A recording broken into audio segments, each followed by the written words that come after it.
Hello friends, welcome to Nitish family. இன்னைக்கு பார்க்க போகிற வீடியோ அப்படின்றது டே 3 டயட் அண்ட் எக்ஸசைஸ் தான் பார்க்க போகிறோம். 21 days வெயிட் லாஸ் சேலஞ்சில் இன்னைக்கு 3rd டே பார்க்க போகிறோம். வாங்க, அதுக்கு முன்னாடி என்னோட சேனலை ஃபர்ஸ்ட் டைம் பார்க்குறவங்க சப்ஸ்கிரைப் பண்ணிக்கோங்க அண்ட் பெல் பட்டனை கிளிக் பண்ணிக்கோங்க. மார்னிங் லெமன் வாட்டர் ரெடி ஆயிடுச்சு, குடிக்க போகிறேன்.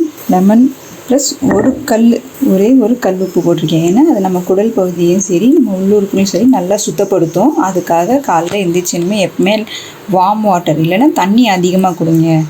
தண்ணி அதிகமாக குடிச்சிங்கன்னா இந்த கான்ஸ்டிபேஷன் ப்ராப்ளம்லாம் இருக்காது. மலைச்சிக்கல் அப்படின்ற ஒன்று வரவே வராது. குறைஞ்சது 6 லிட்டர் தண்ணி குடிங்க மலைச்சிக்கல் ப்ராப்ளம் இருக்கிறவங்க.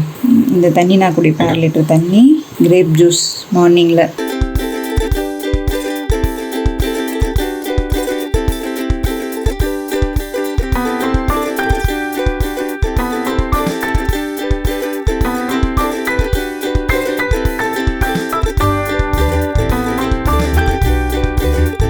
மார்னிங் 8 o'clock பசி உயிர் போகுது. ஸோ கடைக்கடை ஜூஸ் குடிக்கணும். இது வந்து நான் 350 ml பன்னீர் திராட்சை எடுத்திருக்கேன். கொட்டை நல்லா அடிபடுற மாதிரி எடுத்துக்கோங்க. 350 ml ஒரு 200 to 250 கலோரி வந்துடும். இது கார்ப்ஸ் அப்படின்னு நினைக்காதீங்க. இதில் என்னென்னா ஃபைபர் அதிகம். உங்களோட சுகர் வந்து இன்சுலின் லெவலில் இது கூட்டாது. ஸோ மார்னிங்கில் ஃபஸ்ட்டு எடுக்கிறது இந்த மாதிரி எடுங்க. டீ காஃபி எடுக்காதீங்க. மார்னிங் டிஃபன் 8:30 ஆகுது. 8:30க்கு நான் 3 முட்டை வந்து வெள்ளைக்கரு எடுத்திருக்கேன். 1 முட்டை ஃபுல் முட்டை எடுத்திருக்கேன். அதுக்கப்புறம் நாட்டு சோளக்கருது எனக்கு கிடச்சிது. அதனால் இது ஒரு 70 கிராம் எடுத்திருக்கேன். இந்த பவுலோட சேர்த்துருக்கிறதுனால 94 கிராம் காமிக்குது. இல்லை 70 கிராம் தான் நான் எடுத்திருக்கேன். இதெல்லாம் சேர்த்தே வந்து மார்னிங்க்கு ஒரு 350 கலோரி வந்துடும். கிரேப் ஜூஸு, அப்புறம் கார்ன், 3 முட்டை வெள்ளைக்கரு, 1 முட்டை வேக வச்சது. இது பத்துமா அப்படின்னா முட்டை பயங்கர ஃபில்லிங்காக இருக்கும். ஒருவேளை முட்டை சாப்பிட்டா அதே எதுக்கழிச்சிட்டு வருது அப்படின்னு ஃபீல் பண்ணுறவங்க இது சாப்பிட்டு அரை மணி நேரம் கழிச்சு, அரை மணி நேரமாவது 1 மணி நேரமாக கழிச்சு நல்லா வெதுன்னு தண்ணி குடிங்க. இல்லைன்னா க்ரீன் டீ குடிக்கலாம். இல்லைன்னா இஞ்சி டீ, சுக்குமல்லி டீ, நோ சுகர்.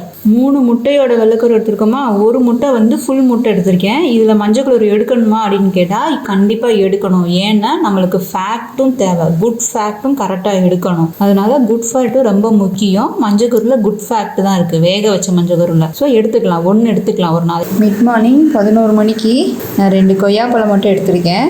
நேற்று மழை பெஞ்சதுனால இன்னைக்கு மோர் நான் எடுக்கல. ஸோ 2 கொய்யாப்பழம் எடுத்திருக்கேன். சிகப்பு கொய்யா. மதியான சாப்பாடுக்கு காய்கள், இது ஃபுல்லாக காய் தான்.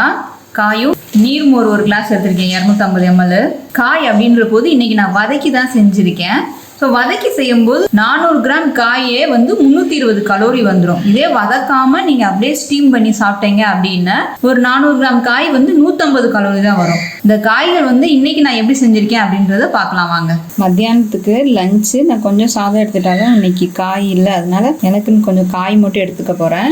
என்னென்ன காய் எடுக்க போகிறேன் அப்படின்னா கேரட், புடலங்காய், கத்திரிக்காய், சீனி அவரைக்காய். இந்த 4 காய் இருந்தது. உங்கள் வீட்டில் என்ன காய் இருக்கோ நீர்க்காய்கள் கண்டிப்பாக மஸ்ட் எடுத்துக்கோங்க. இந்த 4 காய் தான் இருக்குது. அதுக்கப்புறம் நான் ஒரு வெங்காயம் எடுத்திருக்கேன், அப்புறம் ஒரு தக்காளி. இப்போ எல்லாருமே தனித்தனியாக மெஷர் பண்ணி கலோரி கால்குலேட் பண்ணிக்கோங்க. நான் கீழே வந்து எவ்வளோன்னு போடுறேன் எல்லாமேவும். இதை வந்து இப்போ நம்ம எப்படி செய்யலாம் அப்படின்றது பார்க்கலாம். இது வந்து 2 கரண்டினா இது 1/2 டீஸ்பூன் தான் வரும். 1/2 டீஸ்பூன் நல்லெண்ணெய் ஊற்றிருக்கேன். 20 கலோரி தான் அது. Carrot 50 gram 0 ஆக்கிக்கிறேன். எல்லாருக்கும் எவ்வளோ டவுட்டு, என்ன பண்ணுவீங்க நீங்கள், கலர் எப்படி கால்குலேட் பண்ணுவீங்க அப்படின்னு நிறைய டவுட் வருது. இந்த மாதிரி தான் நான் ஒவ்வொரு காயாக விடை போட்டுக்குவேன். நான் ஆப்பை யூஸ் பண்ணது கூகுளில் தான் மேக்ஸிமம் வந்து கலோரி பார்த்துக்குவேன். ஸோ சீனி அவரைக்காய் 68 கிராம். என்ன பண்ணிக்குவேன், இந்த மாதிரி எழுதி வச்சிருவேன் நோட்டில்.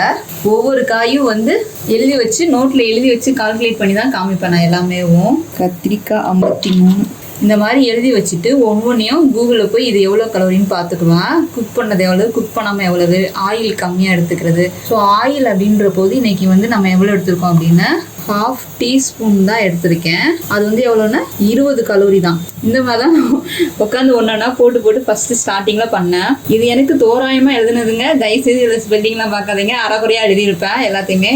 வேணா வெங்காயம் கொஞ்சமாக, கடுகு உளுந்தம் பருப்பு போட்டுக்கோங்க, சீரகம் கொஞ்சோண்டு, வெங்காயம் போட்டிருக்கேன், தேவையான கல் உப்பு, அடுத்து தக்காளி போட்டுடலாம்.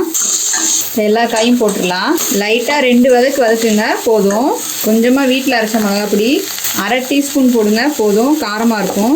ஒரு 1/4 கிளாஸ்க்கு தண்ணி ஊற்றிடலாம். இப்போ என்ன பண்ணலாம், நம்ம இதை ஒரு 10 நிமிஷத்துக்கு 10 to 5 நிமிஷம் மூடி போட்டு வேக வச்சுருங்க. எங்கள் வீட்டில் மற்றவங்களுக்கு வந்து முட்டை குழம்பு வச்சுட்டேன். ஸோ காலையிலேயே நான் முட்டை எடுத்ததுனால எனக்கு உள்ளே இறங்காது. இன்னொன்று இதெல்லாம் எடுத்தேன்னா நிறையா ரைஸ் சாப்பிட்ருவேன். காய் வெந்துருச்சு. ரொம்ப அடிப்பிடிக்க வேணாம். பாருங்கள், முக்கால் பதம் தான் வெந்திருக்கும், போதுமானது. இப்போ நம்ம எடுத்துடலாம். வேக வச்ச காயோட வெயிட் எவ்வளோன்னு பார்க்கலாம். வேக வைக்கிறதுக்கு முன்னாடி எல்லா காய்களும் எவ்வளோ வெயிட் இருந்தது அப்படின்னா 396 கிராம் இருந்தது. இப்போ இதில் தண்ணி, கொஞ்சம் மிளகாப்பொடி இதெல்லாம் போட்டிருக்கோமா, எல்லா காயும் வேக வச்சு 356 கிராம் வந்திருக்கு ஒரு நேரத்துக்கு. இது நான் சாப்பிடும்போது என்ன பண்ணுவேன் அப்படின்னா, இந்த பொடி ஏற்கனவே நான் வீடியோ போட்டிருக்கேன். கருப்பு உளுந்து, கடலைப்பருப்பு எல்லாம் போட்டு அரைச்ச பொடி. இதில் வந்து பச்சையாக தெரியும். இதில் என்னென்னா முருங்கைக்கீரையும் கருவேப்பிலையும் சேர்த்து போட்டு அரைச்ச பொடி. இதில் நான் வந்து 1 டீஸ்பூன் எடுத்துக்கிறேன். இந்த 1 டீஸ்பூன் அப்படின்றது 22 கலோரி தான் வரும். ஸோ உங்களுக்கு சாப்பிடும்போது ஒரு மாதிரி பச்சையாக சாப்பிட்றோம் அப்படின்ற அந்த ஃபீலிங் வராது, நல்லாயிருக்கும் சாப்பிட்றதுக்கு. இது சுக்குமல்லி காஃபி, சுக்கு, மல்லி, ஆவாரம்பூ, ரோஸ் இதழ் எல்லாம் போட்டிருக்கேன். இதை நான் வடிகட்டிக்கிறேன். ஈவினிங் 3 மணி ஆகுது. சில சமயம் டீ காஃபி என் அம்மா அப்பா யாரும் குடிக்கும்போது குடிக்கணும்னு தோணுச்சுன்னா கொஞ்சமாக இதில் டீ தூள் போட்டிருக்கேன். இதில் இதுதான் முக்கால்வாசி இருக்கும். சுக்குமல்லி காப்பிலே என்ன பண்ணுங்க, கொஞ்சமாக பால் ஊற்றிக்கலாம், ரொம்ப பால் ஊற்றக்கூடாது. சுக்குமல்லி காப்பி அந்த இஞ்சி வாசனை, ட்ரை இஞ்சியோட வாசனை செம்மையாக இருக்கும். டீக்கு பதிலாக நீங்கள் இந்த மாதிரி எடுத்துக்கோங்க, சூப்பராக இருக்கும். ஒரே 1 ஸ்பூன் மட்டும் நாட்டு சர்க்கரை போட்டுக்கோங்க. நாட்டு சர்க்கரை வெயிட் ஏற்றாது. அது மாதிரி சுகருமே துப்புராக எடுக்காமையே இருக்காதீங்க. 1 ஸ்பூன் வந்து 13 கலோரி தான் வரும். இப்போ இந்த டீ வந்து எவ்வளோ வரும் அப்படின்னீங்கன்னா மினிமம் ஒரு 60-70 கலோரி வரும். கோதுமை தோசை ராத்திரிக்கு எடுத்திருக்கேன். இதில் கேரட்டும் சுரைக்காயும் போட்டு எடுத்திருக்கேன். ஒரு தோசை எடுத்தாலும் செம ஃபில்லிங்காக இருக்கும். 6:30லேருந்து 7 மணிக்குள்ளே நைட்டு டிஃபன் எடுத்துக்கோங்க. இதுக்கு தொட்டுக்க தேவையே கிடையாது. அப்படி வேணுன்ற போது இந்த மாதிரி சின்ன கண்டிக்கு 1 கண்டி, உங்கள் வீட்டில் என்ன குழம்பு இருக்கோ அதை எடுத்துக்கோங்க. 20 கலோரி வரும். ஸோ இந்த தோசை ஒரு 150 கலோரி அப்படின்னா நைட்டுக்கு நல்லா ஃபில்லிங்காக இருக்கும். மார்னிங்கும் இதை எடுத்துக்கலாம். சில பேர் முட்டை எடுக்க முடியாது, எனக்கு ஸ்ப்ரவுட் எடுக்க முடியல அப்படின்றவங்க இந்த மாதிரி எடுத்துக்கோங்க. நீர்க்காய்கள் அப்படின்ற போது சளி பிடிக்காது. ஸோ என்னோட நைட்டு டிஃபன் ஆக்சுவலாக நான் 4 மணிக்கெலாம் முடிச்சிடுவேன், 3:30க்கெலாம் சாப்பிட்ருவேன். நீங்கள் வந்து 6 to 7 மணிக்கு நைட்டு டிஃபனாக எடுத்துக்கோங்க.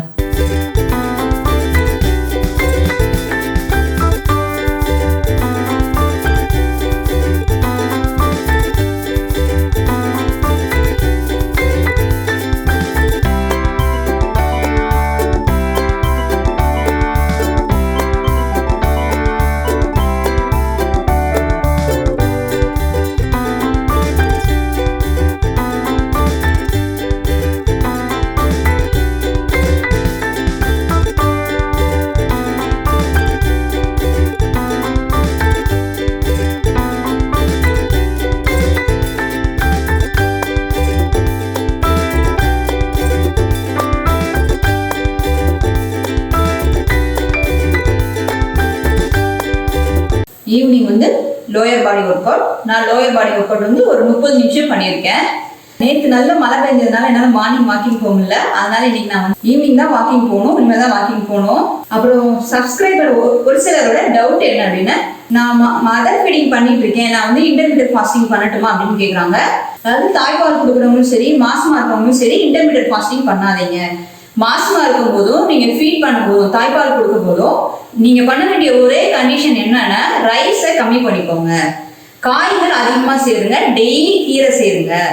இதெல்லாம் எடுக்கும்போது உங்களுக்கு பசி எடுக்காது, ஃபுல் ஸ்ட்ராங்கும் கிடைக்கும். அதே நேரத்தில் நீங்க வெயிட் போட மாட்டீங்க. நம்ம பண்ற ஒரே தப்பு கேர்ள்ஸ் என்னன்னா, மாசமா இருக்கும்போது சரி, குழந்தைக்கு பால் கொடுக்கும்போது நல்லா சாப்பிடணும் அப்படின்னு சொல்லி 3 நேரமும் காலையில ஒரு 7 இட்லி, ஒரு 5 இட்லி சாப்பிடுவோம். மத்தியானத்துக்கு நல்லா 2 தட்டு சோறு, ராத்திரிக்கு ஒரு 5-7 இட்லி. பட் அது வந்து சத்தே இல்லைங்க. காலையில் நல்லா சுரக்காய் பாசிப்பூர் போட்டு நல்லா ஒரு பெரிய பவுல் நிறைய சாப்பிடுங்க, நல்லா பால் ஊறும்.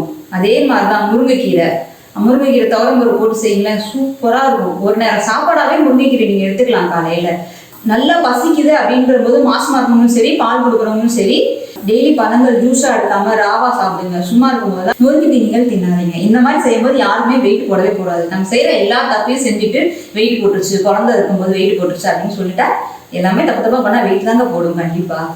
ஸோ இது ஒரு ஈஸியான மெத்தட்னா இதுதான் ஈஸியான மெத்தடு. சொல்லும்போது ஈஸியாக தான் தெரியும், கொஞ்சம் கஷ்டமா தான் இருக்கும் ஃபாலோ பண்ணும்போது. வேற வழி கிடையாது, இதுதான் உண்மை, ஃபாலோ பண்ணி தான் ஆகணும். காலையில நீங்க வந்து நான் எக் எடுத்திருக்கேன். சில பேர் எனக்கு வந்து பியூர் வெஜ்ஜா இருக்காங்க, எக்கு கூட என்னால் எடுக்க முடியாது அப்படின்னு ஃபீல் பண்றவங்க, புரோட்டீன் வந்து அதிகமா எதில் இருக்கு அப்படின்றவங்க பன்னீர் எடுக்கலாம். பட் பிசிஓடி, தைராய்டு இந்த மாதிரி இஷ்யூஸ் இருக்கும்போது நம்ம பால் சார்ந்த பொருட்களும் எடுக்க முடியாது, பன்னீர் எடுக்க முடியாது. அப்போ நீங்க என்ன பண்ணலாம் அப்படின்னா, சோயா பீன்ஸும் நம்மளால எடுக்க முடியாது, ஏன்னா அதுல உள்டோன் தண்ணி அதிகமா இருக்கிறதுனால. ரெட் பீன்ஸ்ன்னு சொல்லுவாங்க பாத்தீங்களா, கிட்னி பீன்ஸ், அதை எடுக்கலாம். அது மாதிரி மதுரையெல்லாம் எனக்கு வந்து ஃப்ரெஷ்ஷாகவே கிடைக்கும். ரெட் பீன்ஸ்ன்னு சொல்லி சிறுசா இருக்கும், பீன்ஸ் அப்படின்னு ஒயிட் கலர்ல குண்டா இருக்கும். அதெல்லாம் இப்போ காட்டிலவே 200 சொல்கிறாங்கங்க. மதுரைக்கு நான் போட்டோம், என்னோட சீட்டிங் டே அன்னைக்கு காமிக்கிறேன். நான் நல்லா சாப்பிடுவேன் மதுரையில், ஆனால் சத்தா சாப்பிடுவேங்க. கீரை, பழங்கள், காய்கறியில் வந்து அதிகமாகவே ப்ரோட்டீன் இருக்குது. அதே நேரத்தில் தொப்பை குறைக்கணும் அப்படின்னு நினைக்கிறவங்க நீங்கள் என்னோட டயட்டில் ஃபுல்லாமே போய் பாருங்களேன். எல்லாத்துலேயும் வந்து கார்ப்ஸ் மாதிரி தெரியும், ஆனால் அது கார்ப்ஸ் கிடையாது. ஃபைபர் தான் நான் அதிகமாக எடுத்திருப்பேன். ஃபைபர் அதிகமாக எடுக்கும்போது உங்களுக்கு ப்ளோட்டிங்கான வயிறோ, கல்யாணத்துக்கு அப்புறம் எனக்கு தொப்பை வந்துருச்சு, ப்ரெக்னென்சிக்கு அப்புறம் எனக்கு தொப்பை வந்துருச்சு, அதாவது ரொம்ப குடிக்கிறதுனால எனக்கு தொப்பை வந்துருச்சு, ஸ்மோக் பண்ணுறதுனால தொப்பை வந்துருச்சு, அந்த மாதிரி எந்த வகையான தொப்பையாக இருந்தாலுமே நீங்கள் ஃபைபர் கண்டென்ட் அதிகமாக எடுத்து சாப்பிடும்போது உங்களுக்கு தொப்பை அப்படின்றது நல்லா குறையும். நான் அதை ஃபாலோ பண்ணி தான் சொல்லியிருக்கேன். அதே மாதிரி பிசிஓடி, தைராய்டு இந்த இஷ்யூஸ் இருக்கும்போது நம்ம முக்கால்வாசி பொருள் எடுக்க முடியாத மாதிரி இருக்கும். புரோட்டீன் சொல்கிற பொருள் எல்லாமே நம்ம வந்து எடுக்கவே முடியாது. அப்போ நான் என்ன பண்ணேன் டயட்டில் அப்படின்னா, மேக்ஸிமம் எடுத்துக்கிட்டது நீர் காய்கள் தான் அதிகமாக எடுத்துக்கிட்டேன். அந்த நீர் காய்களில் கார்ப்ஸ் எந்த அளவுக்கு இருக்கோ அந்த கார்ப்ஸுமே உங்களுக்கு இன்சுலின் அளவை கூட்டாது. அது நல்லா புரிஞ்சுக்கணும். இப்போ ரைஸ் எடுத்தீங்கன்னா உங்களுக்கு இன்சுலின் லெவலை, அதாவது சுகரோட லெவலை கூட்டிடும். பட் நீர் காய்கள் வந்து எப்படின்னா உங்களுக்கு சுகரோட லெவலை கூட்டாது. நம்ம ஊரில் இருக்க காய்கள் வந்து என்றைக்குமே சுகர் லெவலை கூட்டவே கூட்டாது. பாவக்காய், அவரைக்காய், வெண்டைக்காய், அந்த மாதிரி பீக்கங்காய், வெண்பூசணி, சக்கரை பூசணி எதுவுமே வந்து உங்களோட இன்சுலின் லெவலை அதிகப்படுத்தவே பத்தாது. உங்களுக்கு கரெக்டாக வச்சுருக்கோம் இன்சுலின் லெவலை. அதே நேரத்தில் உங்கள் தொப்பை குறைக்கிறதுக்கு கண்டிப்பாக நீங்கள் அதிகமாக நீர் காய்கள் எடுத்தே தான் ஆகணும். ஃபைபர் கண்டென்ட் அதிகமாக எடுங்க, தொப்பை அப்படிங்கிறது ஈஸியாக குறையுங்க. தேர்ட் டே நல்லபடியாக முடிச்சிட்டா. அடுத்து நம்ம 4ஆவது நாள் சந்திக்கலாம். கண்டிப்பாக இந்த வீடியோ எல்லாருக்கும் பிடிச்சிருந்துருக்கும். பிடிச்சிருந்தா லைக் பண்ணுங்கள், ஷேர் பண்ணுங்கள், தென் உங்கள் கருத்துக்களை கமெண்ட் பண்ணிக்கோங்க. Thank you so much.